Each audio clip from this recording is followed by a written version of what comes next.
How to fix Spotify Wrapped not working on Android or iOS phone. Hello guys, in today's video I'm gonna show you how to fix this problem easy and quick. First go to Play Store or App Store and type here Spotify, then click on it and just see if there's an update here for your Spotify.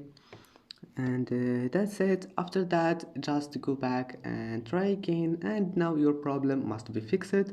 And if that doesn't fix it, then go to settings, then go to apps, and apps again, type here Spotify, click on it, click force stop, and go to storage clear cache.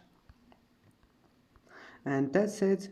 Now just go back, restart your phone and try again. I hope that can fix your problem. And that's it. If that also doesn't fix it, now just uninstall your Spotify and install it again. And that's it. Don't forget like and see you in the next video.